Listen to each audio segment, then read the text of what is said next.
बहुत बहुत पुरानी बात है। सदियां बीत गई उस बात को। एक बड़ा शहर था जिस पर राजा विक्रमादित्य राज करते थे। उनका नाम चारों दिशाओं में फैल चुका था। सब उनके न्याय की मिसाल देते थे। एक दिन की बात है, राजा विक्रमादित्य और उनकी रानी के बीच हल्की सी तकरार हो गई। बात बात में रानी साहिबा रूठने के अंदाज में कहने लगी, महाराज सुनिए, अगर मैं एक बार रूठ गई तो क्या आप मेरे जैसी रूपवती और इतनी समझदार पत्नी दुनिया के किसी कोने से भी ढूंढ लाएंगे? ऐसी गुणी पत्नी कहीं नहीं मिलेगी। राजा विक्रमादित्य ने भी तुरंत जवाब दिया, अरे पगली, ऐसी बात क्यों करती है? मैं सिर्फ तेरे जैसी ही नहीं बल्कि तुझसे भी कहीं ज्यादा सुंदर और गुणों वाली रानी को लेकर आ सकता हूं। वह तो ऐसी होगी कि तू क्या, कोई भी उसका मुकाबला करने की सोच भी नहीं सकता। रानी ने जैसे यह बात सुनी तो उनकी आंखों में शरारत आ गई। उन्होंने कहा, अच्छा, अगर इतनी ही बात है तो फिर आप रानी चौबोली को ही अपनी रानी बनाकर यहां ले आइए, तब मैं मानूं कि आप सच कह रहे थे। अब क्या था, राजा तो ठहरे राजा, उन्हें चुनौती गवारा नहीं हुई। उन्होंने उसी वक्त अपनी रानी की बात सुनी और बिना देर किए रानी चौबोली के राज्य की ओर चल दिए। असल में रानी चौबोली का एक बड़ा ही अजीब सा नियम था, एक शर्त यह थी कि जो भी राजा उनसे शादी करने आएगा, अगर वह 4 बार उनके मुंह से कोई बात बुलवा लेगा, तब तो रानी उससे खुशी खुशी शादी कर लेंगी। पर अगर कोई ऐसा नहीं कर पाया तो रानी उसे अपने कैद खाने में डाल देती थी। अब तक सुनने में आया था कि 160 राजा अपनी किस्मत आजमाने आए थे, पर सब के सब असफल रहे और रानी की जेल में सड़ रहे थे। रानी चौबोली ने अपने महल के बड़े दरवाजे के बाहर एक बड़ा सा ढोल रखवा रखा था। जो भी उनसे विवाह की इच्छा लेकर आता था, उसे आकर उस ढोल पर डंडे से जोर की चोट मारनी होती थी, ताकि रानी को पता चल जाए कि कोई नया दावेदार आ गया है। राजा विक्रमादित्य भी पूरे ताम झाम के साथ वहां पहुंचे। उन्होंने भी तुरंत डंका उठाया और ढोल पर एक जोरदार आवाज की। ढोल की गूंज सुनते ही रानी चौबोली को उनके आने की खबर हो गई। शाम का समय था, सूरज ढल चुका था। रानी चौबोली ने राजा विक्रमादित्य को अपने महल के अंदर बुलाया। राजा जब उनके सामने पहुंचे तो रानी 16 श्रृंगार करके बिल्कुल चुपचाप बैठी थी। उनकी सुंदरता देखने लायक थी, पर होंठ बिल्कुल सिले हुए थे। पर राजा विक्रमादित्य भी कम चतुर नहीं थे। उन्होंने यहां आने से पहले ही अपनी तैयारी कर ली थी। उनके पास 4 वीर थे जो अपने आप को गायब, अदृश्य कर सकते थे और अपना रूप भी बदल सकते थे। राजा ने उन्हें पहले ही समझा दिया था कि मेरे पहुंचने से पहले तुम सब चुपके से रूप बदलकर रानी चौबोली के महल में अलग अलग जगहों पर छिप जाना। अब राजा विक्रमादित्य रानी चौबोली के सामने पलंग पर बैठे, पर रानी तो जैसे पत्थर की मूरत बनकर बैठी थी। उन्होंने एक शब्द भी नहीं बोला, बस आंखें झुकाई बैठी रही। राजा ने सोचा, ऐसे तो पूरी रात कट जाएगी और शर्त हार जाऊंगा। राजा भी तो विक्रमादित्य थे। उन्होंने एक नई चाल चली। राजा ने सामने रखे पलंग की तरफ देखकर जोर से कहा, अरे पलंग, रानी चौबोली तो बोलती नहीं, वह तो चुप की रानी बनी बैठी है। अब तू ही कुछ बोल दे, ताकि इस तरह उदास बैठे बैठे रात का एक पहर तो आराम से कट जाए। पलंग के अंदर छिपा हुआ राजा का एक अदृश्य वीर तुरंत बोलने लगा। उसकी आवाज बिल्कुल पलंग के अंदर से आती हुई महसूस हो रही थी। उसने कहा, राजन, आप भी ना यहां आकर कहां फंस गए? खैर, कोई बात नहीं। अगर रात काटनी है तो मैं आपको एक रोचक कहानी सुनाता हूं। आप बस बीच बीच में हो हाँ करते रहना। कम से कम रात का एक पहर तो गुजर ही जाएगा। इसके बाद पलंग में छिपा हुआ वीर कहानी सुनाने लगा और राजा बीच बीच में हाँ हो का हुकारा भरते रहे। पलंग बोला, एक समय की बात है, एक राजा का बेटा और एक साहूकार का बेटा, दोनों बचपन से ही बहुत गहरे दोस्त थे। उनका साथ ऐसा था जैसे एक सिक्का हो जो कभी अलग ना हो। वह साथ खाते पीते, साथ खेलते और साथ रहते थे। बचपन में क्या होता है, नादानी होती है। उन्होंने खेल खेल में बिना सोचे समझे आपस में एक वचन दे दिया।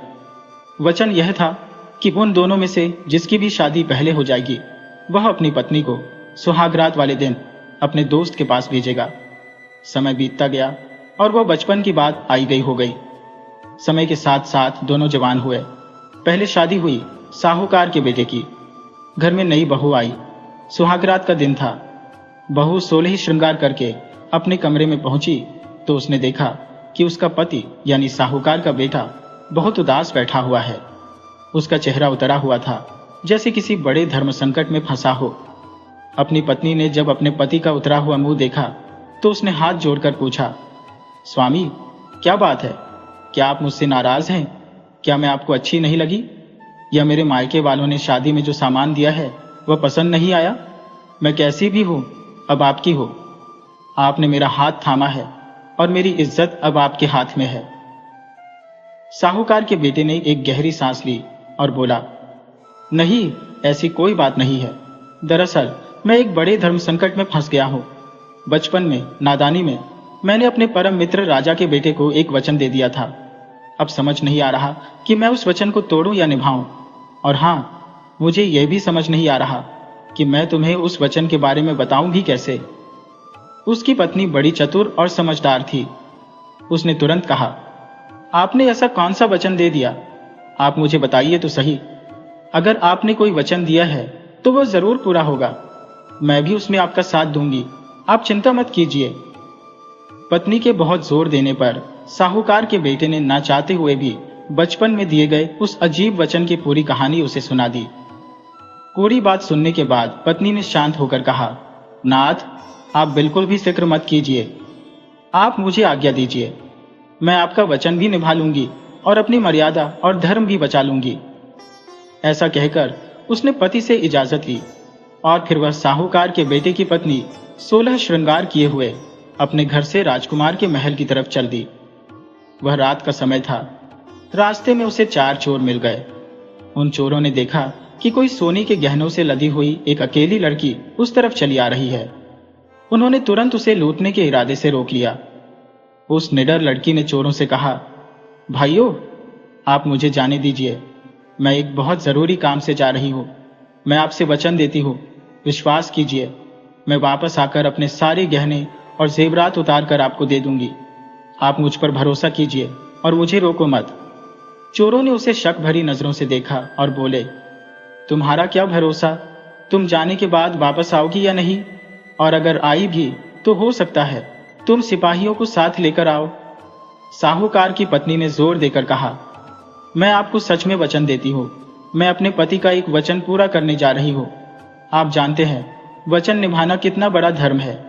जैसे ही मैं वह वचन पूरा करूंगी, मैं आपको दिए हुए वचन को पूरा करने के लिए जरूर वापस आऊंगी। आप मुझे जाने दीजिए।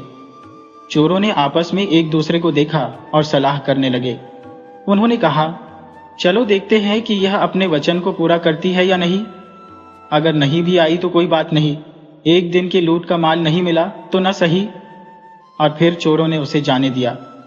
साहूकार के बेटे की पत्नी सीधे राजमहल की तरफ चली गई। राजकुमार अपने कमरे में पलंग पर सोया हुआ था। साहूकार के बेटे की पत्नी ने पास जाकर उसे आवाज दी, उठ जाइए राजकुमार। आवाज सुनकर राजकुमार हक्का बक्का होकर जागा। उसने देखा कि इतनी रात को एक इतनी सुंदर स्त्री 16 श्रृंगार किए हुए उसके सामने खड़ी है। उसने बार बार अपनी आंखों को मला, पलकों को झपकाया और फिर बड़ी नम्रता से बोला, देवी, तुम कौन हो और कहां से आई हो? इतनी रात को मेरे कमरे में आने का क्या कारण है? साहूकार के बेटे की पत्नी ने सारा मामला समझाया। मैं आपके बचपन के मित्र साहूकार के बेटे की पत्नी हूं। आप दोनों के बीच में बचपन में यह तय हुआ था कि जिसकी भी शादी पहले होगी वह अपनी पत्नी को सुहागरात के दिन अपने मित्र के पास भेजेगा। मैं उसी वचन को पूरा करने के लिए आपके पास आई हूं। आपके मित्र ने मुझे आज आपके पास भेजा है। राजकुमार को यह बात सुनकर बहुत शर्मिंदगी महसूस हुई। उसने तुरंत अपने मित्र की पत्नी से हाथ जोड़कर कहा, हे देवी, मुझे माफ कर दो। वह तो बचपन में एक नादानी में की गई बात थी। आप तो मेरे लिए माँ और बहन के समान है। ये कहकर राजकुमार ने अपने मित्र की पत्नी को बहन की तरह माना और हीरे मोतियों से भरा हुआ एक बड़ा थाल उसे भेंट कर दिया और आदर के साथ वापस विदा किया। अब वह वापस जा रही थी। रास्ते में उसे वही चारों चोर खड़े हुए मिले जो उसका इंतजार कर रहे थे।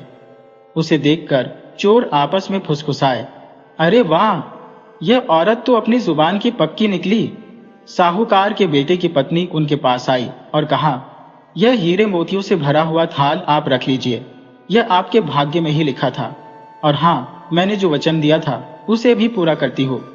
यह कहकर वह एक एक करके अपने सारे गहने उतारने लगी। चोरों को यह देखकर बहुत ही आश्चर्य हुआ। उन्होंने कहा, ठहरो, पहले तुम यह बताओ कि तुम कहाँ गई थी और यह हीरों से भरा हुआ थाल तुम्हें किसने दिया। साहूकार के बेटे की पत्नी ने पूरी बात विस्तार से चोरों को बता दी। सारी बात सुनने के बाद तो चोरों के मुंह से निकला, धन्य है ऐसी औरत जो अपने पति का वचन निभाने के लिए राजकुमार के पास चली गई, और धन्य है वह राजकुमार जिन्होंने इसकी मर्यादा की रक्षा की, इसका आदर करते हुए इसे अपनी बहन बनाकर इतने महंगे हीरे मोती भेंट किए। चोरों ने कहा, ऐसी चरित्रवान और धर्म पर चलने वाली औरत को तो हम अपनी बहन बनाना चाहते हैं। और फिर चोरों ने उसे अपनी बहन मान लिया। उन्होंने उसका सारा धन लौटा दिया, और उनके पास जो थोड़ा बहुत लूटा हुआ धन था वह भी उन्होंने उसे भेंट के रूप में दे दिया। इतना ही नहीं, उन्होंने साहूकार की पत्नी को सुरक्षित उसके घर तक पहुंचा भी दिया। पलंग ने कहानी खत्म करते हुए कहा, हे राजा विक्रमादित्य, आपने तो बहुत बड़े बड़े न्याय किए हैं। अब आप यह बताइए कि इस पूरे मामले में सबसे ज्यादा भल मनसाहत, बड़प्पन किसने दिखाई, उन चोरों ने या उस राजकुमार ने? राजा विक्रमादित्य ने तुरंत जवाब दिया, यह तो बिल्कुल साफ है, उस राजकुमार की भल मनसाहत ज्यादा बड़ी है। उसने अपनी वासना को मारकर अपने मित्र की पत्नी को बहन मानकर बहुमूल्य भेंट दी और उसे वापस भेजा। इतना सुनते ही रानी चौबोली को जोर का गुस्सा आ गया। वह गुस्से में राजा से बोली, अरे राजा, तेरी अक्ल कहाँ गई है? क्या तू ऐसे ही न्याय करता है? अब मेरी बात ध्यान से सुन, इस मामले में चोरों की भल मनसाहत ज्यादा बड़ी है। रानी ने आगे कहा, क्योंकि वचन के मुताबिक साहूकार के बेटे की पत्नी उन्हें इतना धन दे रही थी, वह उसे आसानी से ले सकते थे, पर फिर भी चोरों ने उसे बहन बनाया, और सिर्फ बहन ही नहीं बनाया बल्कि उनके पास जो धन था वह भी उसे दे दिया और सुरक्षित उसके घर तक छोड़कर भी आए।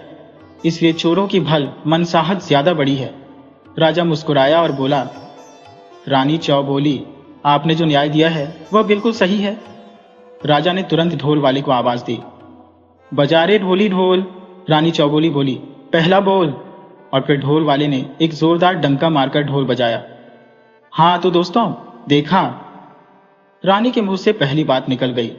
अब राजा ने वहां रखे हुए एक मटके से कहा, मटके, पहला पहर तो बीत गया, अब तू ही कोई बात सुना दे ताकि रात का दूसरा पहर भी कट जाए।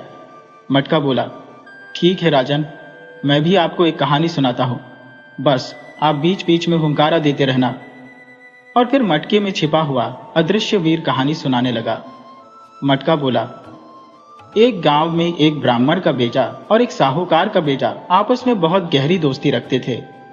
जब वे जवान हुए तो एक दिन दोनों अपनी अपनी पत्नियों को ससुराल से लेने के लिए रवाना हुए। काफी दूर तक रास्ता काटने के बाद अब दोनों के ससुराल का रास्ता अलग अलग हो गया। इसलिए अलग होने से पहले दोनों ने यह सलाह की कि वापसी के समय में जो पहले यहाँ आएगा वह दूसरे मित्र का इंतजार करेगा। ऐसी बात करके दोनों ने अपने अपने ससुराल का रास्ता पकड़ लिया।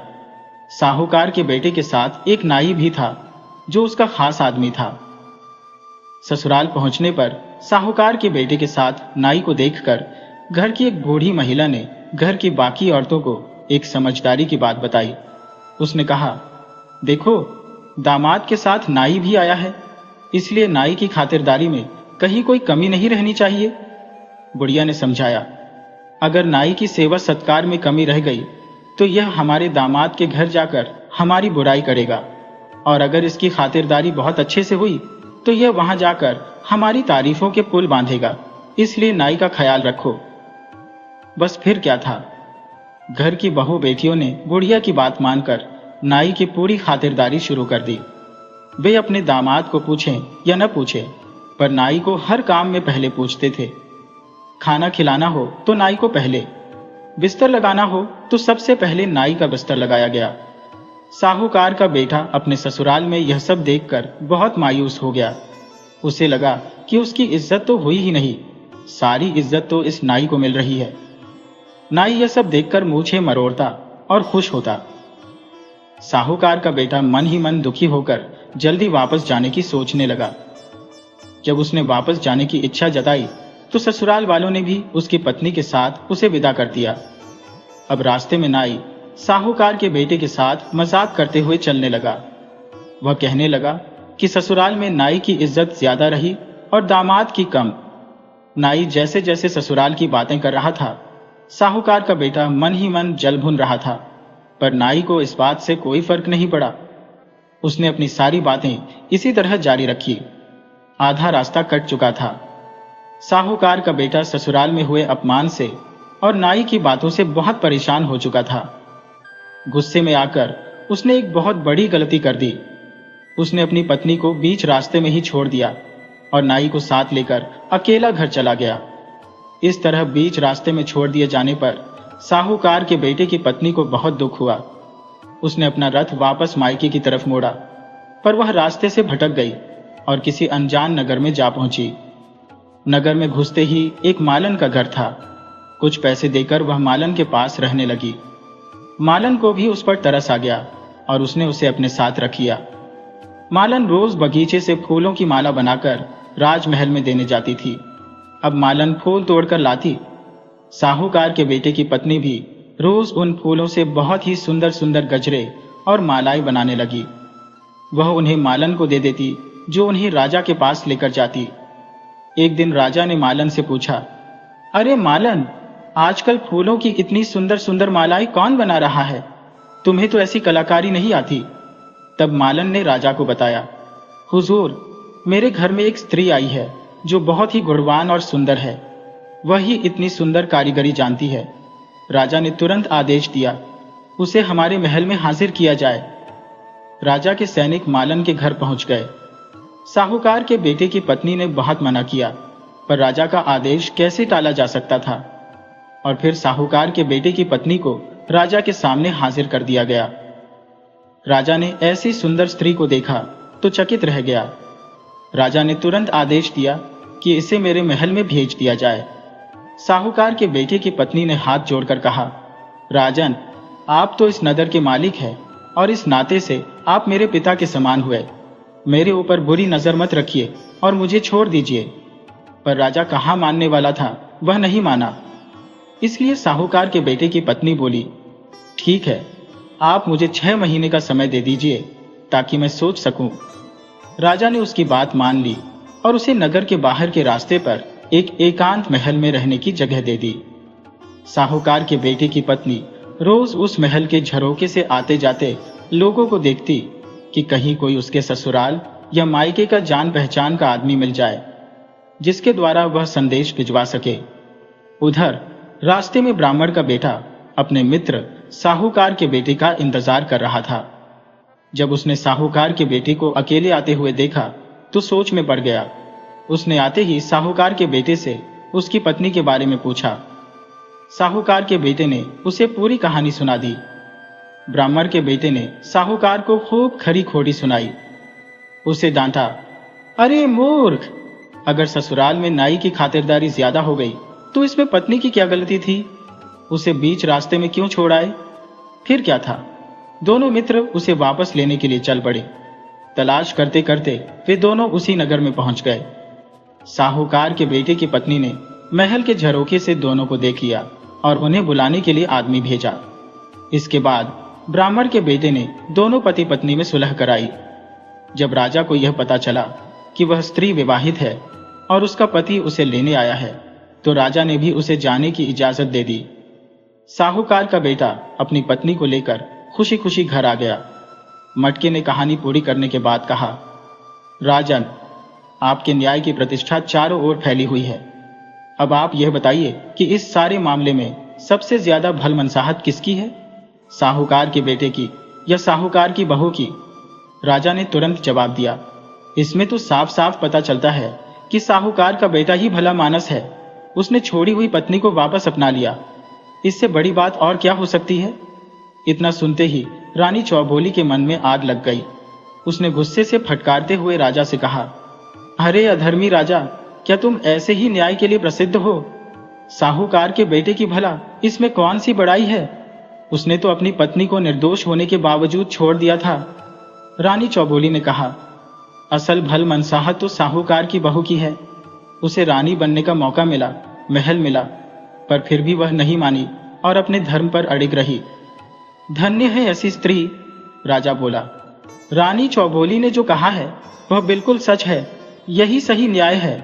राजा ने तुरंत ढोल वाले को आवाज दी। बजा ढोली ढोल। रानी चौबोली बोली, दूसरा बोल। और फिर ढोल वाले ने नगाड़े पर जोर से चोट मारी। इस तरह से रात का दूसरा पहर भी कट गया। अब रानी चौबोली ने सोचा, अरे यह क्या, ये राजा तो बहुत ही चतुर है। इसने अपनी चतुराई से मुझे 2 बार बुलवा दिया। इस तरह से तो यह राजा शर्त जीत जाएगा। अब रानी मन ही मन पहले से भी ज्यादा सतर्क हो गईं। उन्होंने तय कर लिया कि अब वह नहीं बोलेंगी। तब राजा विक्रमादित्य ने खिड़की की तरफ देखकर कहा, ए खिड़की, अब तू ही कोई बात सुना ताकि कट जाए रात का तीसरा पहर। खिड़की में छिपा हुआ राजा का अदृश्य वीर बोला, सुनिए राजन, मैं भी आपको एक कहानी सुनाता हूं। ये कहानी भी 2 दोस्तों की है। खिड़की बोली, एक राजा का बेटा और एक साहूकार का बेटा आपस में बहुत ही गहरे दोस्त थे। उनका साथ ऐसा था कि वे एक साथ खाते पीते थे और एक पल के लिए भी एक दूसरे से दूर नहीं रहते थे। दोनों ने आपस में वादा कर रखा था कि वह दोनों कभी एक दूसरे से अलग नहीं होंगे। दोनों की शादियां भी हो चुकी थी, पर उस समय उनकी पत्नियां अपने मायके गई हुई थी। एक दिन साहूकार ने अपने बेटे से कहा, बेटा, तेरी पत्नी मायके गई हुई है। अब वह जवान हो चुकी है, उसे ज्यादा दिन तक वहां नहीं छोड़ा जा सकता। तू जा और उसे मायके से वापस ले आ। बेटा बोला, बापू, आपका आदेश सिर माथे पर है, पर मैं अकेला कैसे जाऊं? मैंने तो अपने मित्र राजकुमार से वादा कर रखा है कि उसे छोड़कर कहीं भी अकेले नहीं जाऊंगा। साहूकार ने सोचते हुए कहा, अच्छा, अगर तुम दोनों की दोस्ती ऐसी है तो एक काम करो, राजा के बेटे को भी अपने साथ अपने ससुराल ले जाओ। पर एक बात का ध्यान रखना, तेरे ससुराल में उसकी खातिरदारी उसकी प्रतिष्ठा के अनुसार होनी चाहिए। उसकी वहां पर अच्छे से आवभगत होनी चाहिए। आखिरकार दोनों मित्र साहूकार के बेटे के ससुराल की तरफ चल दिए। रास्ते में राजा का बेटा तो मस्ती और मजाक करता हुआ चल रहा था, जबकि साहूकार का बेटा बहुत चिंता में था। वह सोच रहा था, पता नहीं मेरे ससुराल वाले राजकुमार की कैसी खातिरदारी करेंगे।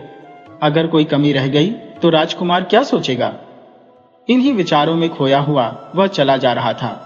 चलते चलते रास्ते में एक देवी का मंदिर आया, जिसके बारे में ऐसी मान्यता थी कि वहां पर देवी के आगे जो भी मनोकामना की जाती है वह जरूर पूरी होती है। साहूकार के बेटे ने भी देवी के आगे जाकर प्रार्थना की, हे देवी माँ, मेरे ससुराल में मेरे मित्र की खातिरदारी और आदर सत्कार वैसा ही होना चाहिए जैसा मैं मन में सोच रहा हूँ। अगर मेरे मन की यह मुराद पूरी हो गई तो वापस आते वक्त मैं अपना सिर काट कर आपके चरणों में चढ़ा दूंगा। ऐसी मनोकामना करके वह अपने मित्र के साथ आगे बढ़ा और ससुराल पहुंच गया। उसके ससुराल वाले बहुत ही बड़े साहूकार थे। उनकी शहर में कई दुकानें थी, विदेशों में व्यापार था और उनके पास कई जहाज थे। धनवान होने के साथ साथ वे बहुत ही दिलदार भी थे। उन्होंने अपने दामाद के साथ आए हुए राजा के बेटे को देखा तो उनका ऐसा आदर सत्कार किया कि उसे देखकर राजा का बेटा भी हैरान रह गया। ऐसा सत्कार तो उसने कभी नहीं देखा था। दोनों 10 दिन तक वहां रहे और उसके बाद साहूकार का बेटा अपनी पत्नी को लेकर वापस चल दिया। रास्ते में राजकुमार वहां के आदर सत्कार की तारीफ ही करता जा रहा था। अब साहूकार के बेटे का मनोरथ पूरा हो चुका था। रास्ते में जब देवी का मंदिर आया तो उसने राजकुमार और अपनी पत्नी से कहा कि आप दोनों आगे चले, मैं देवी के दर्शन करके आता हूं। राजा का बेटा बोला, अरे मैं भी चलूं, दोनों एक साथ दर्शन कर लेंगे।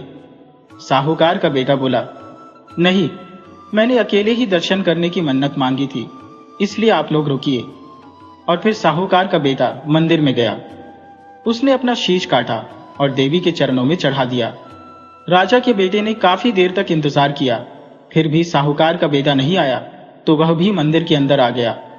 मंदिर में पहुंचा तो क्या देखा कि उसके मित्र का सिर एक तरफ कटा हुआ पड़ा है। यह देखकर राजा के बेटे के पैरों तले से जमीन खिसक गई। वह सोचने लगा, यह क्या हो गया? अब मैं अपने मित्र की पत्नी और उसके पिता को क्या जवाब दूंगा? इस तरह बिना मित्र के घर जाऊंगा तो लोग क्या कहेंगे? आज तक तो हम दोनों अकेले नहीं रहे, फिर आज कैसे रह जाए। यह सब सोचते सोचते और विचार करते हुए राजकुमार ने अपनी तलवार निकाली और अपना सिर भी काट डाला। उधर साहूकार की बहू रास्ते में खड़ी खड़ी दोनों का इंतजार करते करते थक गई, तो वह भी मंदिर के अंदर आ पहुंची। उसने वहां का दृश्य देखा तो हक्की बक्की रह गई। दोनों मित्रों के सिर और धड़ कटे हुए पड़े थे। मंदिर में लहू बह रहा था।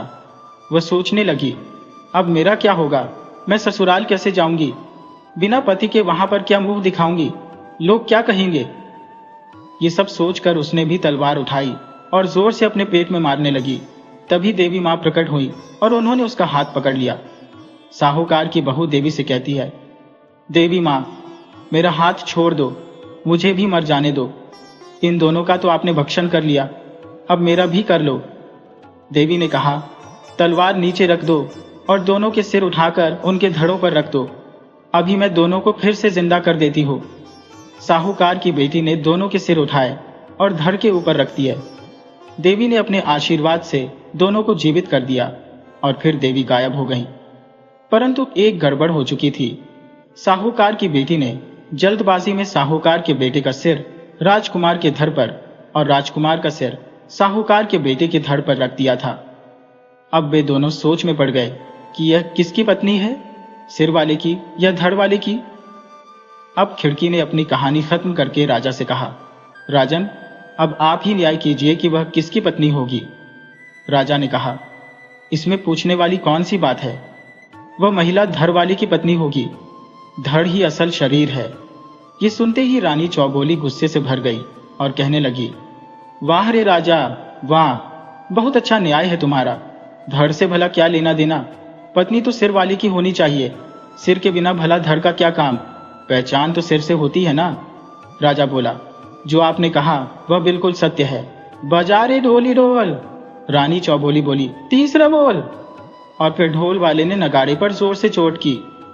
अब रात के 3 पहर बीत चुके थे। रानी चौबोली ने सोचा, अरे यह क्या, ये राजा तो बहुत ही चतुर है, इसने अपनी चतुराई से मुझे 3 बार बुलवा दिया, बस 1 पहर बाकी है। अब रानी मन ही मन बहुत सतर्क हो चुकी थी और उसने ठान लिया कि वह अब नहीं बोलेगी। अब राजा ने अपने चौथे वीर को आवाज दी, जो गायब होकर एक खंभे में समा चुका था। राजा ने खंभे से कहा, हाँ तो खंभे, अब तू ही कोई बात सुना ताकि कट जाए यह चौथा पहर। खंभे ने कहा, सुनिए राजन, मैं भी आपको एक कहानी सुनाता हूँ ताकि बीत जाए यह चौथा पहर, बस आप हुंकारा भरते रहिएगा। और फिर खंभे ने कहानी सुनाना शुरू किया। खंभा बोला, 4 मित्र थे, जिनमें से एक ब्राह्मण था, एक सुनार, एक दर्जी और एक बढ़ई था। चारों ने एक दिन आपस में सलाह करके कमाने के लिए एक दूसरे के साथ प्रदेश की तरफ चल दिए। पूरा दिन चलने के बाद वे एक जगह पर रात को आराम करने के लिए रुक गए। वहां पर फिर चारों मित्रों ने यह सलाह की कि कहीं ऐसा न हो कि रात को सोते समय कोई चोर उनका सामान चुरा कर ले जाए। उन्होंने तय किया कि एक एक करके रात को बारी बारी से पहरा देते हैं। सबसे पहले पहरे पर बढ़ई बैठ गया। वह दिन भर पैदल चलने के कारण थका हुआ था, तो थोड़ी ही देर में उसे नींद आने लगी, पर वह सो कैसे सकता था।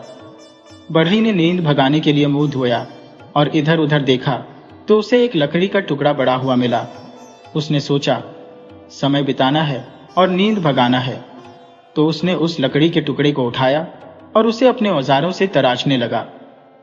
उसने तराश कर एक सुंदर पुतली बना दी और साथ ही उस पुतली के हाथों में चूड़ियां भी गढ़कर पहना दी। इतने में रात का एक पहर बीत गया। अब पहरा देने की बारी दर्जी की थी। दर्जी उठा, उसने हाथ मुंह धोए और इधर उधर देखा तो बढ़ई की बनाई हुई लकड़ी की पुतली उसे दिखाई दी। दर्जी ने अपना सुई धागा निकाला और समय बिताने के लिए उस पुतली के लिए कपड़े सिल दिए। वह कपड़े उसने पुतली को पहना दिए। अब दूसरा पहर भी खत्म हो गया। तीसरा पहर शुरू होते ही सुनार के पहरा देने की बारी थी। सुनार उठा, उसने भी हाथ मुंह धोए और जैसे ही पहरे के लिए बैठा तो उसने क्या देखा कि कपड़े पहने हुए एक लकड़ी की सुंदर पुतली खड़ी है। वह भी झट से उस पुतली के लिए गहने बनाने के लिए अपने औजार लेकर जुट गया। तीसरा पहर खत्म होते होते उसने गहने बनाकर उस पुतली को पहना दिए। अब चौथा पहर शुरू हुआ तो पहरा देने की बारी ब्राह्मण की थी। ब्राह्मण उठा और पहरा देने लगा। थोड़ी ही देर में ब्राह्मण की नजर भी उस लकड़ी की पुतली पर पड़ी जिसने सुंदर कपड़े पहने थे और बड़े ही सुंदर आभूषणों से वह सजी हुई थी। वह भी झट से उठा, पुतली को एक जगह पर रखा और अपना मंत्र पढ़कर उसमें प्राण डाल दिए। अब तो पुतली एक सुंदर युवती में बदल गई। अब वह सुंदर कपड़े पहने हुए गहनों से सजी हुई एक जीवित स्त्री बन चुकी थी। सुबह होते ही वे चारों मित्र आपस में लड़ने लगे। एक ने कहा, यह मेरी पत्नी बनेगी। दूसरे ने कहा, नहीं, यह मेरी पत्नी बनेगी, इस पर मेरा हक है। अब खंभे ने राजा से कहा, राजा, अब आप ही न्याय कीजिए कि वह पुतली किसकी पत्नी बनेगी। राजा ने तुरंत कहा, यह तो सीधी सी बात है। ब्राह्मण ने उस पुतली में प्राण डाले हैं तो वह उसी की पत्नी है और वह उसी को मिलनी चाहिए। यह सुनते ही रानी चौबोली गुस्से में कड़क कर बोली, लानत है राजा तुम्हारे पर। ब्राह्मण ने उस पुतली में प्राण डाले हैं, मतलब कि उसे जन्म दिया है, इसलिए वह उसका पिता हुआ। रानी ने आखिरी बात कही, कोई भी स्त्री उसी की पत्नी होती है जो उसके हाथों में चूड़ियां पहनाता है। इस तरह से वह स्त्री बढ़ई की पत्नी हुई, क्योंकि उसी ने उसके हाथों में चूड़ियां गढ़कर उसे चूड़ियां पहनाई थी। राजा मुस्कुराया और बोला, शाबाश रानी चौबोली, आपने बहुत ही बढ़िया जवाब दिया।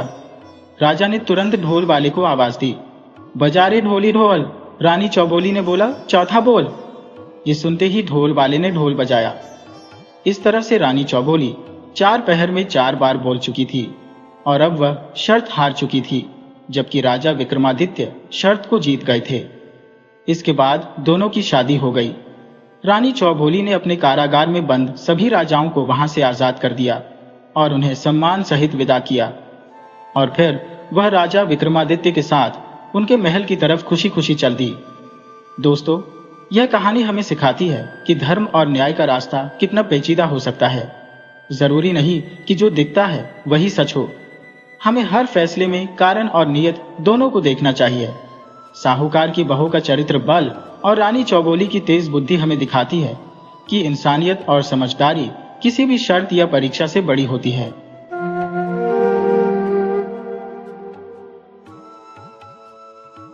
ये कहानी है एक ऐसे जंगल की जिसके बीच में एक रहस्यमयी झील थी और उस झील में रहने वाली एक स्त्री की, जिसके बारे में गांव वाले तरह तरह की बातें करते थे। इस कहानी में आपको एक माँ बेटी का संघर्ष, एक दुष्ट जमींदार का घमंड और एक भले लड़के की नेकी देखने को मिलेगी। ये कहानी हमें सिखाती है कि कर्मों का फल कैसे मिलता है। तो कहानी शुरू करने से पहले जो भी नए लोग आज हमारे साथ जुड़े हैं, उनसे मेरा निवेदन है कि कृपया इस चैनल को सब्सक्राइब जरूर कर लें। अगर आपको ये कहानी पसंद आए तो इसे लाइक और शेयर करना न भूलें और अपने मन की बात हमें कमेंट में जरूर बताएं। तो चलिए अब कहानी की शुरुआत करते हैं। ये किस्सा बहुत पुराने वक्त का है। एक गांव था त्रिलोचनपुर, जो एक बड़े ही घने जंगल के किनारे बसा हुआ था। वो जंगल ऐसा था कि दिन में भी अंधेरा लगे, बड़ा ही घना और डरावना। इसी वजह से गांव का कोई भी आदमी उस जंगल में ज्यादा अंदर जाने की हिम्मत नहीं करता था। जंगल के अंदर क्या है, कैसा है, इसकी किसी को कोई खास जानकारी नहीं थी। लेकिन सबने अपने बाप दादों से एक बात जरूर सुन रखी थी कि उस जंगल के बीचों बीच एक झील है। उस झील में एक परी रहती है और जो कोई भी उस झील के पास भटक कर चला जाता है, वो परी उसे अपने साथ ले जाती है। वो इंसान फिर कभी लौटकर वापस नहीं आता। वो परी किस दुनिया की है और क्यों आदमियों को अपने साथ ले जाती है, ये राज कोई नहीं जानता था।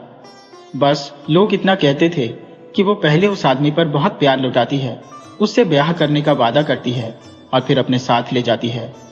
गांव वाले तो उस जंगल में जाते नहीं थे। हाँ, पर जब गांव का कोई आदमी अपनी पत्नी से खफा होता तो एक धमकी जरूर देता था, मैं जंगल में चला जाऊंगा और उसी झील वाली परी से ब्याह कर लूंगा। हालांकि उनकी पत्नियां भी कुछ कम नहीं थी। वो भी अपने पति को सुना देती, जाओ जाओ उसी चुड़ैल के पास जाओ, पता नहीं उसके कितने पति होंगे।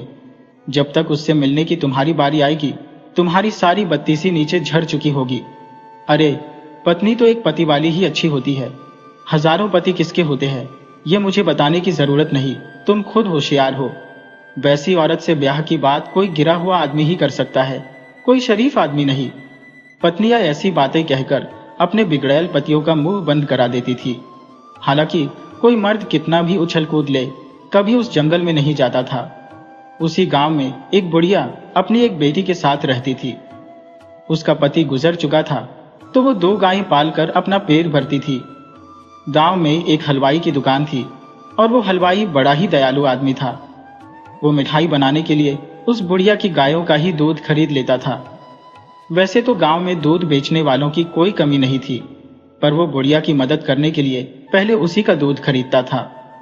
इस तरह बुढ़िया और उसकी बेटी का गुजारा बड़े आराम से हो जाता था। गांव में एक ढोली नाम का जमींदार भी रहता था। वो बड़ा ही मक्कार किस्म का आदमी था। उसके पास बहुत जमीन थी जिसे वो गांव वालों को खेती के लिए पट्टे पर देता था। बदले में वो किसानों से आधी फसल वसूल लेता था। पर उसका मन इतने से भी नहीं भरता था। वो हर घर से एक औरत और एक मर्द से अपने घर पर रोज मुफ्त में काम कराता था।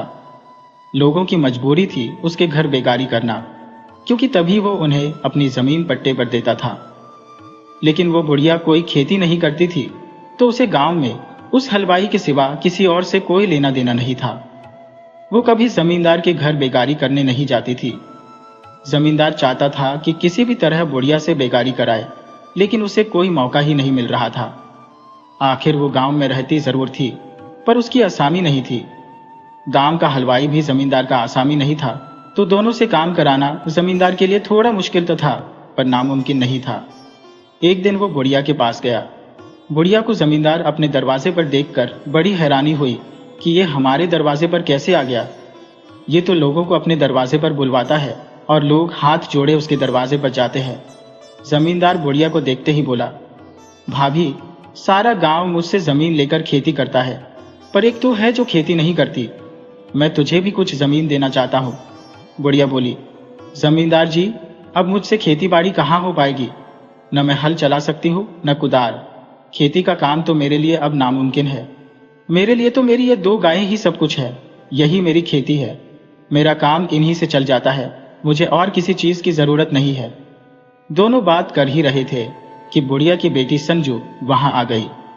जमींदार तो उसे बस एक तक देखता ही रह गया। बुढ़िया जमींदार की गंदी नजर को पहचान गई कि ये बेटी को बुरी नजर से देख रहा है। बुढ़ा हो गया है, पर गलत कामों के लिए पूरे गांव में बदनाम है। इसीलिए कोई औरत इसके घर अकेली काम करने नहीं जाती। वो अपने पति या बेटों के साथ ही उसके घर जाती है और जमींदारनी के आसपास ही काम करके लौट आती है। गांव की झिल्ली की पत्नी ने एक बार बुढ़िया को बताया था कि जमींदार ने उसे घर में अकेला पाकर गलत तरीके से पकड़ लिया था, पर किस्मत से जमींदारनी आ गई। वो जमींदार की हरकत देखकर उस पर आग बबूला हो गई थी। उसने घर में काम करने आने वाली औरतों को सलाह दी थी कि वो जमींदार के साथ काम न करें, और अगर वो कोई हरकत करता है तो उसकी जानकारी सीधे जमींदारनी को दें। तब से जमींदार हर औरत पर नजर नहीं डालता था, मगर 1-2 औरतें उसी के जैसी थी, तो वो उनसे घुल मिलकर रहता था। वो उन्हें साथ में बाजरे के खेत में बाली तोड़ने ले जाता था। जमींदार अपना सारा खेत पट्टे पर दे देता था, लेकिन कुछ खेत अपने पास भी रखता था जिसमें वो गन्ना या मक्का उगाता था। वो अपने खास मतलब के लिए ही ऐसी खेती करता था, वरना उससे उसे कोई कमाई नहीं होने वाली थी। तो वो बुढ़िया की बेटी को एक तक घूर रहा था। बुढ़िया बेटी से बोली, संजू, तुम घर के अंदर जाओ और मैंने जो काम बताया है वो करो। वो सीधे सीधे जमींदार को मना तो नहीं कर सकती थी, भला कोई किसी को देखने से कैसे रोक सकता है। अच्छा तो यही है कि खुद ही बचा जाए। जब जमींदार चला गया तो बुढ़िया बेटी के पास गई और बोली, तुझे जरा भी समझ नहीं है कि किसके सामने जाना है और किसके नहीं। जमींदार के बारे में सारा गांव जानता है कि वो कितना बदमाश है। बस एक तू ही है जिसे कुछ पता नहीं। अब न जाने वो क्या साजिश रचेगा, किसी को क्या पता। मैंने तुझे कई बार समझाया है कि किसी भी औरत को किसी पराये मर्द के सामने बिना वजह नहीं आना चाहिए। पिता और पति के अलावा किसी भी औरत को किसी मर्द के साथ कभी अकेले में नहीं रुकना चाहिए। किसी पराये मर्द के साथ औरत को अकेले में सफर भी नहीं करना चाहिए। किसी मर्द की चिकनी चुपड़ी बातों में नहीं आना चाहिए, और किसी अनजान से पैसे का लालच तो बिल्कुल भी नहीं करना चाहिए।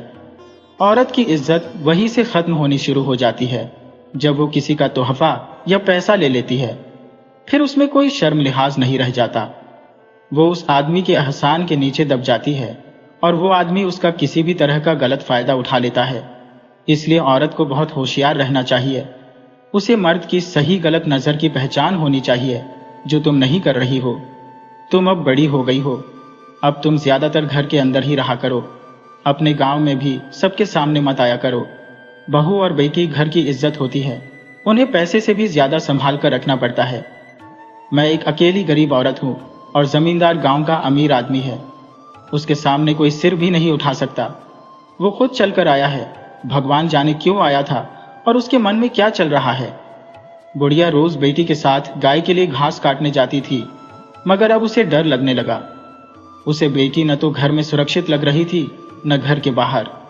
उसे समझ नहीं आ रहा था कि क्या करे। वो दिन भर बड़ी उलझन में रही कि शाम को भीखम हलवाई बुढ़िया के पास आया और बोला, काकी, दोपहर में जमींदार हमारी दुकान पर आया था। वो बोल रहा था कि तुम बुढ़िया की गाय का दूध मत खरीदो, तुझे मैं जितना चाहिए सस्ते में दूध दिलवा दूंगा।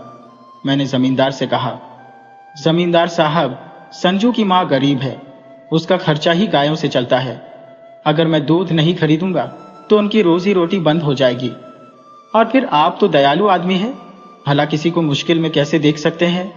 जमींदार बोला, तुम ज्यादा होशियार बनने की कोशिश मत करो। मैंने जितना कहा है उतना ही करो, वरना अंजाम बहुत बुरा होगा। आगे तुम खुद समझदार हो। भीखम बोला, काकी, अब मैं क्या करूं? मेरी समझ में कुछ नहीं आ रहा। बुढ़िया बोली, बेटा भीखम, इस गांव में मेरा तुम ही एक सहारा थे। अगर तू दूध नहीं खरीदेगा तो मुझे कल ही ये गांव छोड़ना पड़ेगा। भीखम बोला, काकी, मैंने ये कब कहा कि दूध नहीं खरीदूंगा? तेरी गाय का दूध तो मैं हर हाल में खरीदूंगा। तेरी गाय का ही दूध असली होता है, बाकी सब तो पानी मिलाते हैं। तुम गाय का दूध दुकान पर मत लाना, मेरी पत्नी खुद आकर दूध ले जाएगी।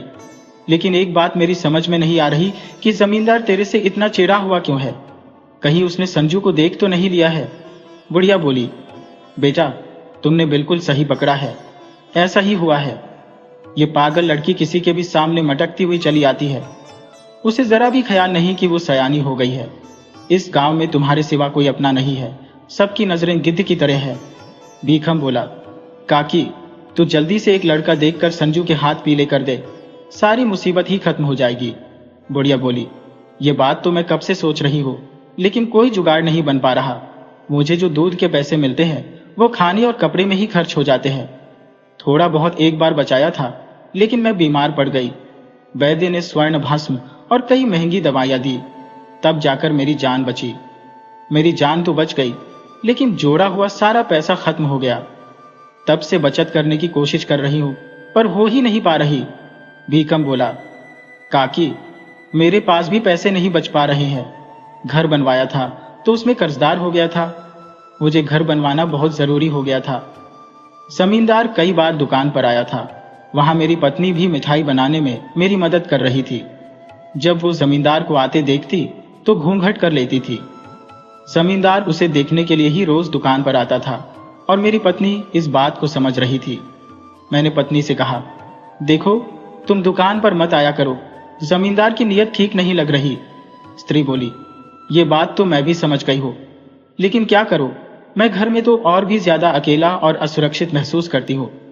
वो कई बार दोपहर में घर का दरवाजा खटखटा चुका है, लेकिन मैं दरवाजा खोलने से पहले खिड़की से झांक कर देख लेती हूँ। जब देख लेती हूँ कि जमींदार है तो दरवाजा पीटने पर भी नहीं खोलती, तो वो बड़बड़ाता हुआ वापस चला जाता है। इसीलिए तो मैं अब दुकान पर आने लगी हूँ। पत्नी एक दिन मायके गई तो उसकी माँ ने उसे कुछ समझाया। वो पूरे भरोसे के साथ वापस आई और बोली, अब मैं किसी से नहीं डरती, अब आप अपनी दुकान आराम से चलाओ। जमींदार मेरी पत्नी के पीछे लगा ही हुआ था। एक दिन दोपहर में उसने घर का दरवाजा खटखटाया तो पत्नी ने दरवाजा खोल दिया। जमींदार झट से घर के अंदर घुस गया और दरवाजा बंद कर लिया। वो मेरी पत्नी से बोला, अब तुम जानती हो कि मुझसे बच नहीं पाओगी, तो ये घूंघट किस लिए? पत्नी बोली, आप मर न जाओ इसलिए घूंघट किया हुआ है, लेकिन कहते हो तो हटा ही देती हो। पत्नी ने जैसे ही घूंघट हटाया, जमींदार गिरता पड़ता भागा। भागने में उसे बहुत चोट लगी। असल में पत्नी ने चेहरे पर डायन वाला मुखौटा लगा लिया था और ऊपर से शरीर पर कालिख पोत ली थी। जमींदार ऐसा भागा कि अब हमारी गली में आता ही नहीं। वो मेरी पत्नी की परछाई से भी डरता है। इसलिए अब काकी, तेरे घर से दूध मेरी पत्नी ले जाएगी और घर में ही मिठाई बना देगी। मैं उसे दुकान पर ले जाकर बेच दूंगा। तुम्हें अब कहीं जाने के बारे में सोचना भी नहीं। मैं तो कहता हूं कि तुम कहीं बाहर जाओ तो संजू को मेरी पत्नी के पास छोड़ दो। संजू को कोई खतरा नहीं रहेगा। बुढ़िया बोली, बेटा तुमने सही कहा है। तुमने तो मेरी सारी मुश्किल ही हल कर दी। बुढ़िया अब बिना किसी चिंता के घर में रहने लगी। वो जब कहीं बाहर जाती तो बेटी को भीखम हलवाई के घर छोड़ आती। अब दिन के वक्त तो संजू भीखम की पत्नी के पास ही रहती। एक दिन दोपहर में जमींदार बुढ़िया के घर आया और बोला, भाभी, सारे गांव की औरतें मेरे घर महीने में एक दिन काम करती है, लेकिन एक तुम ही हो जो इस नियम को नहीं मानती। कभी मेरे घर काम नहीं करती। माना कि तू बूढ़ी हो गई है, तेरे से काम नहीं हो पाएगा, तो अपनी बेटी को ही हमारे घर भेज दिया कर और रोज भेज दिया कर। मैं उससे कोई बेगारी नहीं कराऊंगा, बल्कि उसके बदले तनख्वाह दूंगा, वो भी मुंह मांगी। बुढ़िया बोली, जमींदार, पहली बात तो ये कि मैं तेरी कोई आसामी नहीं हो। दूसरी कि मैं बूढ़ी हो, मुझसे काम नहीं हो सकता। और तीसरी कि बेटी पराया धन होती है। मायके में कुंवारी बेटी किसी के घर नौकरानी बने, ये तो पूरे गांव की बेइज्जती है। बेटी तो पराई होती है, चाहे वो आपकी बेटी निर्मला हो या हमारी बेटी संजू। जमींदार बोला, तुम अपनी बेटी की तुलना मेरी बेटी से कैसे कर सकती हो? मैं गांव का जमींदार हूं और तुम एक गरीब बुढ़िया हो। बुढ़िया बोली, मैं कभी आपसे कुछ मांगने नहीं गई, तो आप कैसे कह सकते हो कि मैं गरीब हूं? अरे, अपने घर की अमीर तो मैं भी हूं। आप अपना ये खराब दिमाग कहीं और चलाना, मैं आपकी कोई गुलाम नहीं हूं। बुढ़िया की बात जमींदार को तीर की तरह चुभ गई। कभी किसी ने इस तरह उससे बात नहीं की थी। उसने सोच लिया कि वो बुढ़िया को सबक सिखाएगा। उसकी जमा पूंजी उसकी गाय है, वो उन्हीं गायों के दम पर मुझे चुनौती दे रही है। मैं उसकी गायों को ही चोरी करवा लेता हूं। वो जंगल के पास बसे एक कसाई के पास गया और उससे बोला, तुम कोई इंतजाम करो, हमारे गांव की बुढ़िया की गायों को काटना है। तुम किसी चोर का पता बताओ जो बुढ़िया की गायें चुरा सके, और तुम गायों को यहां लाते ही जल्दी से उन्हें काट देना। कसाई बोला, माफ करें जमींदार साहब, मैं कभी गाय की हत्या नहीं करता। जंगल में वैसे ही बहुत से जानवर हैं, फिर मुझे गाय को क्यों काटना? आप अगर बुढ़िया से नाराज है तो उसकी गायें चोरी करा लो और हापुड़ के बाजार में बेच दो। वहां चोरी का माल देखते देखते बिक जाता है। हाँ, उसकी कोई खास कीमत नहीं मिलेगी। जमींदार बोला, मुझे कीमत की जरूरत नहीं है, बल्कि मैं इस काम के बदले बहुत पैसा दूंगा। कसाई बोला, आपका काम हो जाएगा। मैं प्रसिद्धन चोर को तैयार करता हूं। 2 गायें चोरी करने के 200 स्वर्ण मुद्रा लेगा। गायें चोरी हो जाएंगी। जमींदार को पता था कि 5 स्वर्ण मुद्रा में अच्छी गाय मिल जाती है, लेकिन चोरी के लिए उसे 20 गुना कीमत देनी पड़ रही थी। जमींदार कसाई को 200 स्वर्ण मुद्रा देकर आ गया, तो कसाई ने प्रसिद्धन चोर के साथ मिलकर बुढ़िया की गायें चोरी करा ली। दोनों गायों को लेकर हापुड़ बाजार गए। दोनों गायें दूध देने वाली थी, तो उनके दाम अच्छे मिल गए। दोनों उन्हें बेचकर वापस चल पड़े। वो जल्दी जल्दी भाग रहे थे कि कहीं बुढ़िया ने उनका पीछा न कर लिया हो, वरना पकड़े जाने पर उस राज्य में चोर के लिए सिर्फ फांसी की सजा थी। लेकिन चोर तो चोर थे, उन्हें मौत का भी डर नहीं था। अब चोरी तो कर ली थी, लेकिन उन्हें पकड़े जाने से बचना भी था, तो वो जंगल के रास्ते भागे। भागते भागते उन्हें जोरों की प्यास और भूख भी लग गई थी, तो उन्होंने सोचा कि जंगल में कहीं रुककर पानी पी लेते हैं। प्रसिद्धन ने बाजार से भागते हुए भी कुछ खाने की मांसाहारी चीज और शराब खरीद ली थी। जब दोनों जंगल के अंदर आ गए तो प्रसिद्धन अपने दोस्त कसाई से बोला, दोस्त, अब भागने की कोई जरूरत नहीं है। हम जंगल के बीच में हैं। हम कहीं पानी की जगह देखकर भोजन कर लेते हैं, उसके बाद आराम से रात में जंगल से बाहर निकलकर घर जाएंगे। दोनों पानी की तलाश करने लगे कि कसाई को एक झील नजर आई। कसाई बोला, भाई प्रसिद्धन, हम कितने मूर्ख हैं कि जंगल में कई बार आए, मगर इतनी सुंदर झील कभी नहीं देखी। हम तो पहले झील में पानी पिएंगे, फिर झील में नहाएंगे, उसके बाद भोजन करेंगे, झील के पास कुछ देर आराम करेंगे और फिर घर चलेंगे। प्रसिद्धन बोला, नहाना तो हम बाद में भी कर लेंगे, भागने से बहुत भूख लग गई है, पहले हम भोजन कर लेते हैं। दोनों ने जल्दी से झील में पानी पिया और उसके बाद कुछ देर आराम करके खाना खाने बैठ गए। मांसाहारी भोजन खाते खाते शराब भी पीते जा रहे थे। जब दोनों नशे में धुत हो गए तो वो झील में नहाने की सोचने लगे कि तभी उन्हें झील में एक बहुत खूबसूरत परी जैसी औरत दिखी जो अर्धनग्न होकर नहा रही थी। कसाई बोला, क्या गजब किस्मत है अपनी, गायें जाते ही बिक गईं, भोजन का इंतजाम भी हो गया, शराब के साथ अब हम सुंदरी का भी मजा पानी के अंदर ही ले सकेंगे। दोनों झील में उतरकर उस औरत की तरफ बढ़ने लगे।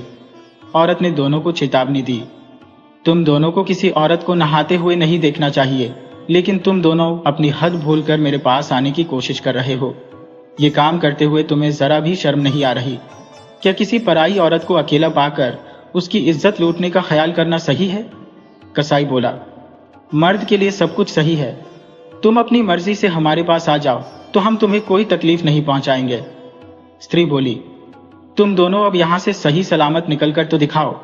इस झील में कभी किसी की पानी पीने की भी हिम्मत नहीं हुई और तुम पानी में उतरकर मेरी ताकत को चुनौती दे रहे हो। मैं ऐसे कामुक मर्दों की ही तलाश में रहती हूँ।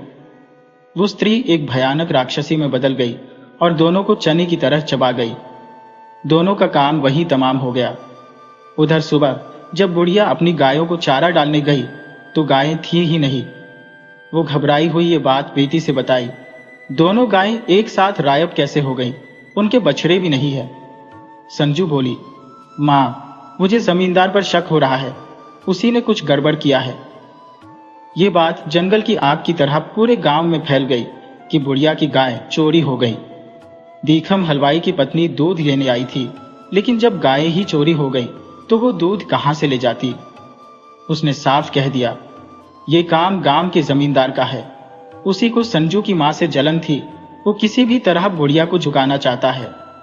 भीखम की पत्नी बोली, संजू, तुम समझौता मत करना, तुम्हें कभी खाने की कमी नहीं होगी। तुम मेरे घर ही रहो, मेरे साथ काम करो और उसी से दोनों का काम चल जाएगा।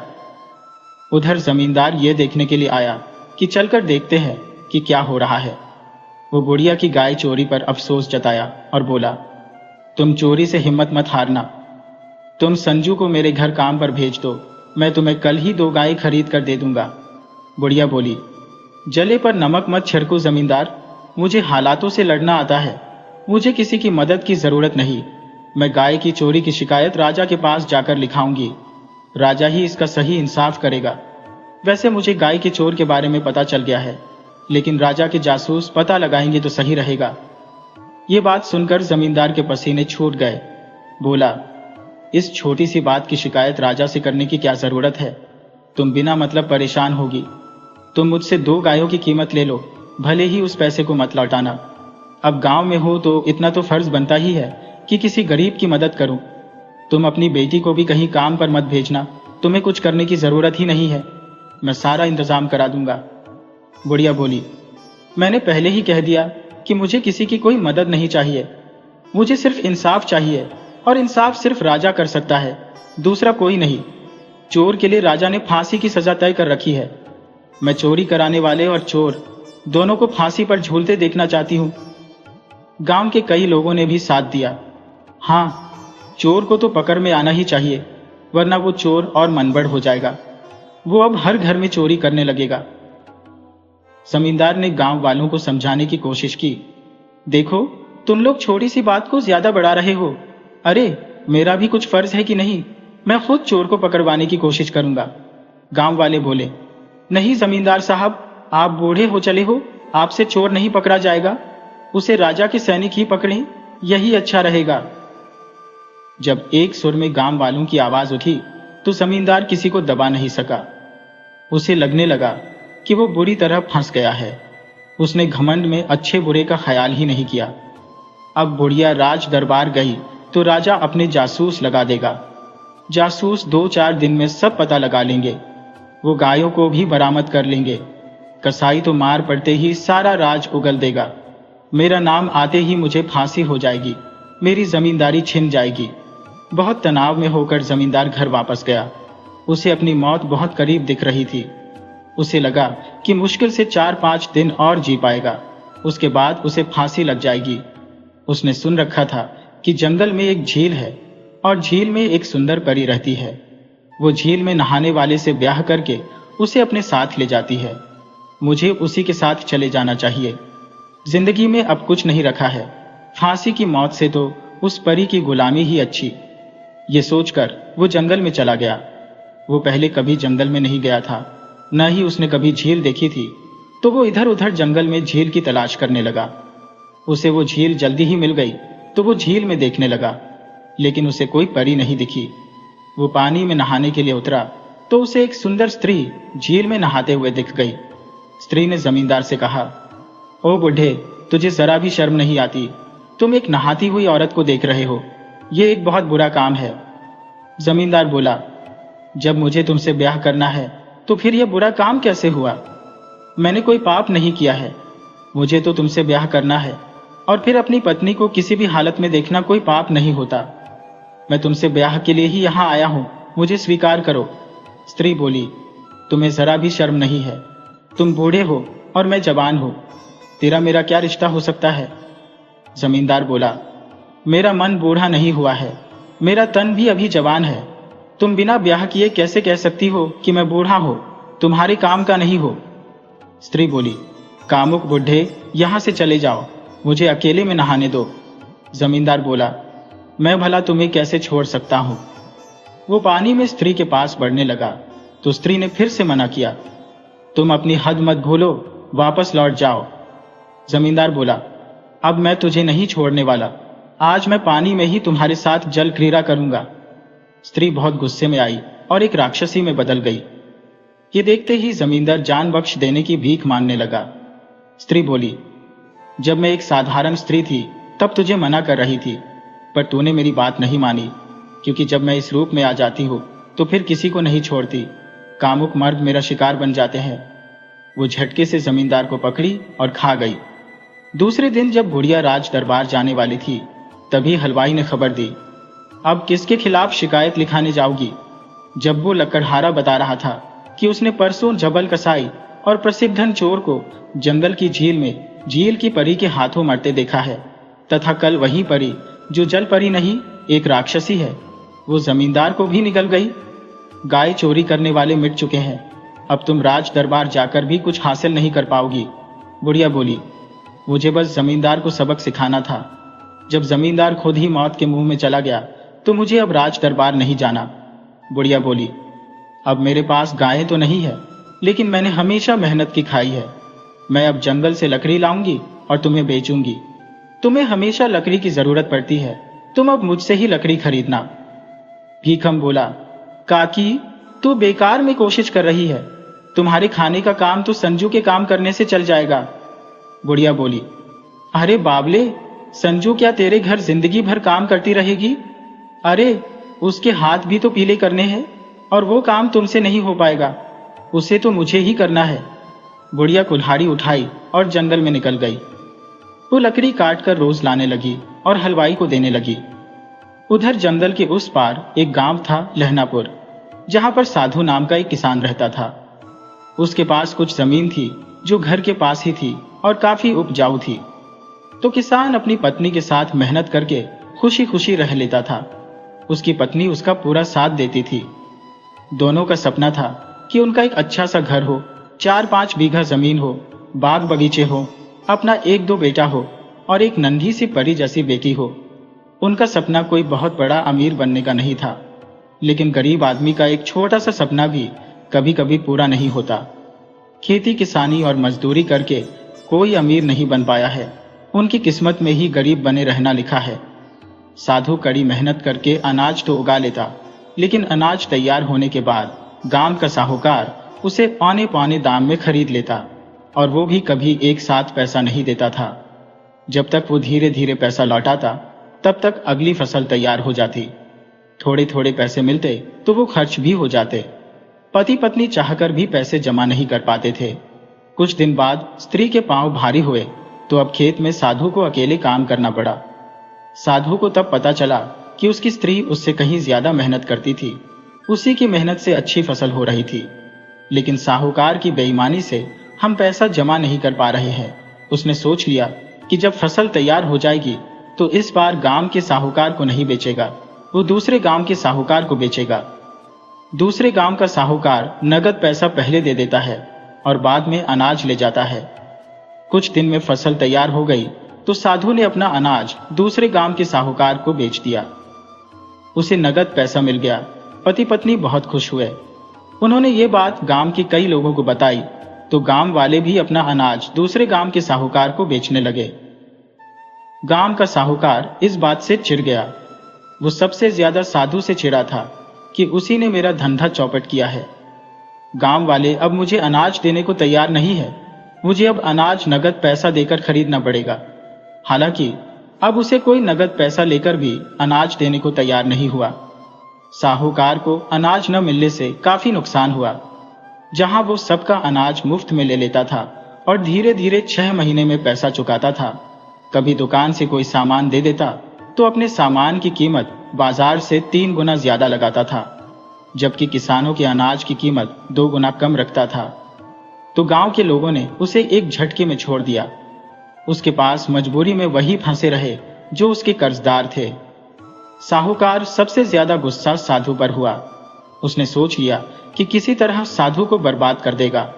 हालांकि साधु के पास जब एक साथ नगद पैसे आ गए थे तो उसे साहूकार के पास जाने की क्या जरूरत थी।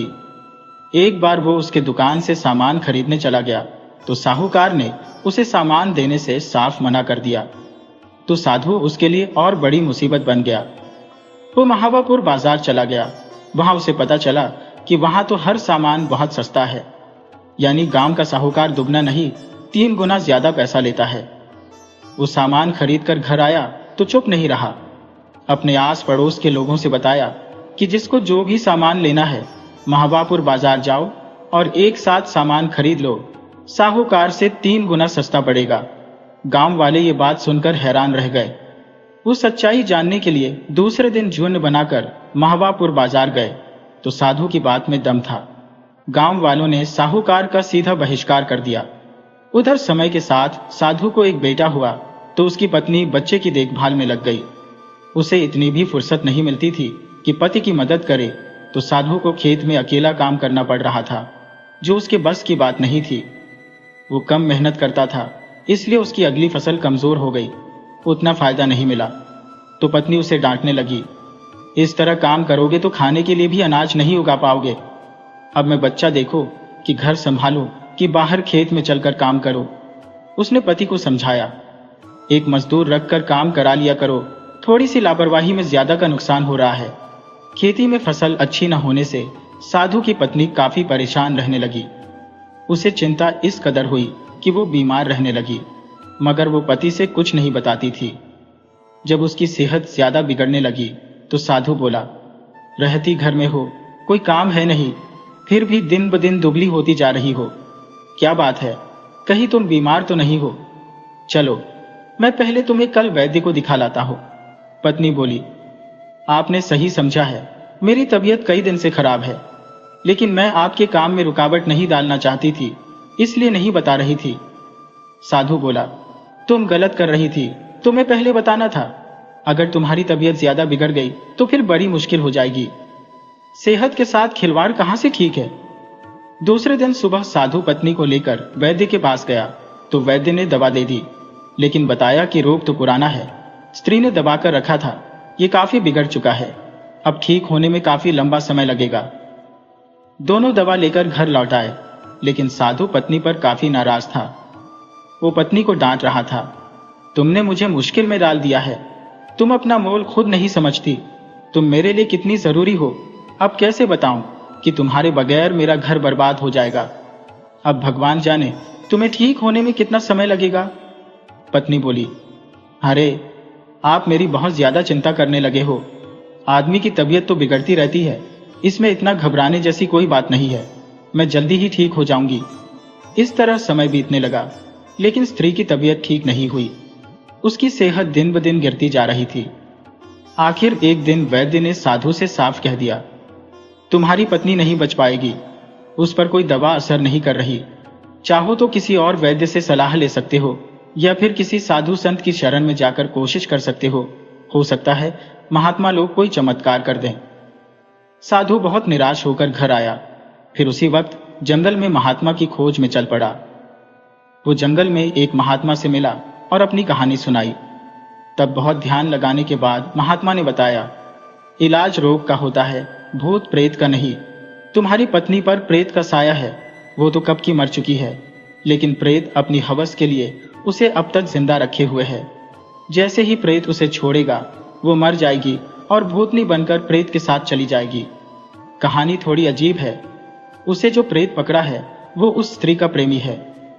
ब्याह से पहले दोनों आपस में प्रेम करते थे, लेकिन उनका प्रेम स्त्री के भाई को पसंद नहीं था। तो एक दिन धोखे से बहन के प्रेमी को बुलाकर मार डाला और उसे कुएं में फेंक दिया तथा जल्दी ही बहन का ब्याह तुमसे करा दिया। वो तुम्हारे साथ चली आई, तुम्हारा साथ भी वफादारी से निभाया, लेकिन उसका प्रेमी भयानक प्रेत बन गया और उसे पकड़ लिया। वो बच्चा होने के बाद ही स्त्री को पकड़ लिया और उसे अंदर ही अंदर खोखला कर रहा था।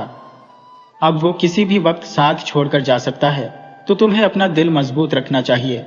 उसके छोड़ते ही स्त्री की मृत्यु हो जाएगी। साधु बोला, महात्मन कोई कृपा करो, मैं उस स्त्री को खोना नहीं चाहता। महात्मा बोले, तुम किस स्त्री के खोने की बात कर रहे हो? वो तो तुम्हारी थी ही नहीं। वो तो अपने प्रेमी से मंदिर में पहले ही ब्याह कर चुकी थी। असल में वो प्रेमी की ही पत्नी थी। अब वो अपने असली पति के साथ जा रही है, तो मैं उसके साथ कोई नाइंसाफी नहीं कर सकता। दोनों के प्रेत योनि में मिलने के बाद उन्हें मुक्ति मिल जाएगी। मैं उनकी मुक्ति में बाधा क्यों बनाऊं? तुम जाओ और अपने बच्चे को पालने का इंतजाम करो। साधु अपने घर लौट आया। वो महात्मा की बात पत्नी से नहीं बताना चाहता था, लेकिन पत्नी ने उसका चेहरा देखकर अंदाजा लगा लिया कि महात्मा ने जरूर मेरे जीवन की छुपी हुई बात बता दी है। तो वो साधु से बोली, मैंने आपको धोखा दिया है। मैं पहले से ब्याही हुई थी। मेरे भाई ने मेरे पहले पति को मार दिया था। अपने माँ बाप की इज्जत के लिए मैंने आपसे ब्याह कर लिया। मैंने आपको दिल से पति माना, लेकिन मैं अपने पहले पति को भी नहीं भूल पाई। वो प्रेत बनकर मेरे साथ लगा रहा, ये मैं जानती थी, लेकिन मैंने आपसे सच्चाई छुपा कर रखी। अब आप मुझे माफ करो, मैं अपने पहले पति के साथ जाना चाहती हूँ। आप अब मुझे इजाजत दो और अपने बच्चे का ख्याल रखना। इतना कहने के बाद स्त्री मर गई। साधु को अब किसी स्त्री से कोई लगाव नहीं रहा। उसे स्त्री से नाराजगी थी कि उसने अपने जीवन की इतनी गहरी बात छुपा ली थी। साधु को लगा कि उसने मुझे सिर्फ धोखा ही दिया है। वो मुझसे ब्याह के बाद भी उस प्रेत से प्रेम करती थी। वो हमेशा उसके साथ लगा रहा। पता नहीं ये बच्चा मेरा है या उस प्रेत का है। उसने सुन रखा था कि प्रेत औरत के साथ पति की तरह रह लेते हैं। अब चाहे जो भी हो, बच्चे को तो पालना ही पड़ेगा। साधु ने फिर दूसरा ब्याह नहीं किया। वो अब कोई काम नहीं करना चाहता था। उसे बुरी आदतों ने घेर लिया। वो खेती में कम ध्यान देता और हमेशा नशे में डूबा रहता। इसका फायदा साहूकार ने खूब उठाया। वो उसे शराब के लिए पैसा देने लगा। वो उसे शराब और खाने का खर्च देने लगा, तो साधु को भी आराम मिलने लगा। इस तरह 12 साल गुजर गए। स्त्री 5 साल का बच्चा छोड़कर मरी थी। बच्चे का साधु ने भगत नाम रखा था। भगत अब 16 साल का था। अब वो हर चीज को समझने लगा था और अपना घर भी संभाल लिया था। वो पिता को समझाता, ये आपकी आदत गलत है, आपकी गलती हम पर भारी पड़ सकती है। साधु बोला, भारी पड़ नहीं सकती, भारी पड़ चुकी है। मैंने अपनी सारी जमीन और घर साहूकार के नाम कर दिया है। अब 12 साल पूरे होने वाले हैं। वो घर और जमीन पर कब्जा कर लेगा। इसलिए तुम अब घर और जमीन की आशा मत करो। तुम यहाँ से चले जाओ, कहीं दूर, जहां तुम पर साहूकार की परछाई भी न पड़ पाए। भगत जब पिता के मुंह से यह सुना तो उसका दिल टूट गया। वो पिता को बहुत इज्जत देता था। खेत में कड़ी मेहनत करके उसे पैसा दे देता था, लेकिन बदले में साधु ने उसे कुछ नहीं दिया। तो वो निराश होकर घर से चल पड़ा। उसे समझ में आ गया कि दुनिया में जिसकी मां नहीं होती उसका कोई नहीं होता। वो जंगल का रास्ता पकड़कर चला जा रहा था कि देखा कि एक बुढ़िया ने लकड़ी तो बहुत काट ली है, मगर वो गठरी उससे उठ नहीं रही। वो बुढ़िया के पास आया और बोला, माई लाओ, मैं तेरी गठरी उठा देता हूँ। गठरी ज्यादा भारी थी। वो भगत से अकेले उठ नहीं पा रही थी। तो वो बुढ़िया से बोला, माई अगर ये गठरी सिर पर उठा दी तो तू मर जाएगी। गठरी बहुत भारी है। अब शाम होने वाली है, तू इसमें से आधी ले जा और आधी कल ले जाना। बुढ़िया बोली, नहीं बेटा, मरकर या जीकर ये गठरी मुझे ले जानी ही पड़ेगी। तू उठा दे, मेरे मरने की चिंता मत कर। भगत बोला, मैं तेरे मरने की चिंता क्यों न करूं? तू जरूर किसी की माँ होगी। जब तू मर जाएगी तो तेरे बच्चे अनाथ हो जाएंगे। बुढ़िया बोली, जब तुम्हें मेरी इतनी चिंता है तो मेरी गठरी मेरे घर तक पहुंचा दे। भगत बोला, जरूर पहुंचा दूंगा। वो बुढ़िया की गठरी सिर पर लिया और 1 मील दूर त्रिलोचनपुर गांव में आ गया। वो गठरी बुढ़िया के दरवाजे पर रख दिया और बोला, माई, अब मुझे इजाजत दो, मैं अब चलता हूं। बुढ़िया बोली, बेटा पानी पी लो। और फिर रात हो गई है, रात में कहाँ जाओगे? वैसे तुम्हें जाना कहाँ है और तुम हो कहाँ के? भगत बोला, मैं जिस गांव का हूं वो गांव अब छोड़ चुका हूं, और आगे जाना कहाँ है ये तो मुझे पता नहीं। भगवान जहां रखेंगे रह लूंगा। अच्छा चलता हो। बुढ़िया बोली, भगवान ने तेरा दाना पानी मेरे यहाँ लिख रखा है, तुम मेरे यहाँ ठहर जाओ। कल की बात कल है, कल क्या होगा बाद में देखा जाएगा। बुढ़िया के कहने पर भगत उसके घर रुक गया। बुढ़िया को भगत बहुत अच्छा लड़का लगा। उसने सोच लिया कि जब इसका कोई घर बार नहीं है तो मैं इसे साथ रख लेती हूँ। बाद में अच्छा लगा, यह वफादार निकला तो संजू के लिए सबसे अच्छा रहेगा। दूसरे दिन जब उसने जाने का सोचा तो बुढ़िया बोली, जब तक तुम्हें यह पता न चल जाए कि कहाँ जाओगे तब तक कैसे जाओगे? तुम 1-2 महीने हमारे घर रहो, फिर मन में जगह तय कर लो कि कहाँ जाओगे। भगत बुढ़िया की बात मानकर उसके घर रह गया। बुढ़िया का घर उसे अपना सा लगा। संजू ने उसे बड़े प्यार से खाना खिलाया तो दूसरे दिन वो खुद से लकड़ी लाने जंगल में चला गया। इस तरह वो रोज लकड़ी लाने लगा। अब वो भी बुढ़िया के घर से जाना नहीं चाहता था। उसे संजू अच्छी लगने लगी थी। उसने संजू से ब्याह करने का सोच लिया तो बुढ़िया भी अब संजू का ब्याह उससे कर देना चाहती थी, मगर कोई अभी एक दूसरे से ये बात कह नहीं पा रहा था। एक दिन भगत जंगल में बहुत अंदर तक चला गया। वो उस झील के पास चला गया जहां वो स्त्री के रूप में राक्षसी रहती थी। वो एक खूबसूरत स्त्री बनकर नहा रही थी। भगत को प्यास लगी थी। वो पानी पीने के लिए झील के पास गया था, लेकिन एक स्त्री को नहाते देखकर वो बिना पानी पिए ही लौट चला। स्त्री बोल उठी, ओ नौजवान, तुम झील में पानी पी सकते हो, मैं कम कपड़ों में नहीं नहा रही, तुम्हें कोई दोष नहीं लगेगा। भगत बोला, नहीं देवी, पुरुष को किसी भी हालत में स्त्री को नहाते हुए नहीं देखना चाहिए। मुझसे भूल हुई, मुझे माफ करो। स्त्री बोली, आप एक बहुत ऊंचे विचार के पुरुष हो, क्या आप मेरे लिए एक काम करोगे? भगत बोला, जरूर करूंगा, आप काम बताओ, मगर कोई मर्यादा वाला काम बताना। स्त्री बोली, एकदम मर्यादा वाला काम है। पास में एक बरगद का पेड़ है, तुम उसके पास चले जाओ और उस बरगद की सबसे ऊंची डाली पर एक घड़ा टंगा है, तुम उसे फोड़ दो और मेरे पास आओ। भगत उस पेड़ के पास गया तो उसे हैरानी हुई कि सचमुच एक घड़ा पेड़ पर टंगा था। भगत ने बिना देर किए उस घड़े को फोड़ दिया। वो फिर झील के पास आ गया तो वो सुंदर कन्या अब झील से बाहर आ चुकी थी। वो बोली, युवक, मैं अब आपसे ब्याह करना चाहती हूँ। तब भगत बोला, देवी जी, मैं पहले से अपने लिए लड़की देख चुका हूँ, अब मैं कोई गलत काम नहीं कर सकता। आप एक देवी हो, आपको तो ऐसा सोचना भी नहीं चाहिए। वो स्त्री बोली, युवक, मैं हजारों वर्ष की हूँ, तुम मेरे सामने बहुत छोटे हो, तुमने मुझे मना करके खुश कर दिया है।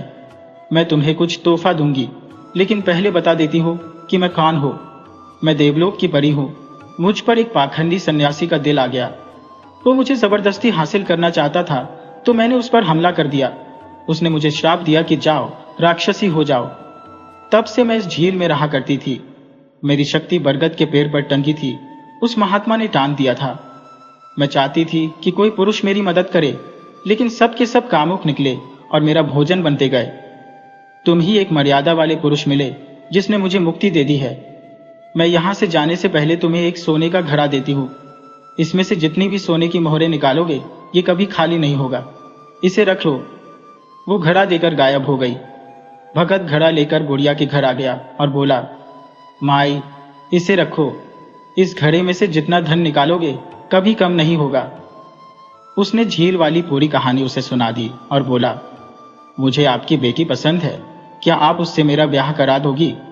बुढ़िया बोली, अरे बुद्धू, वो तो कब से तेरी पत्नी बनी बैठी है, तुम ही उसका ध्यान नहीं दे रहा था। बुढ़िया ने दोनों का ब्याह करा दिया। सभी खुशी खुशी साथ रहने लगे। इस कहानी से हमें यही सीख मिलती है कि जिसकी नीयत साफ होती है भगवान भी उसके लिए रास्ता बना ही देते हैं। बुराई का अंत हमेशा बुरा होता है और नेकी का फल चाहे देर से ही सही पर मिलता जरूर है। अगर आपको हमारी ये कहानी अच्छी लगी हो तो हमारे चैनल को सब्सक्राइब करें, इस वीडियो को लाइक करें और इसे अपने दोस्तों और परिवार के साथ शेयर करें। आपसे फिर मिलते हैं एक नई वीडियो के साथ। तब तक के लिए राधे राधे।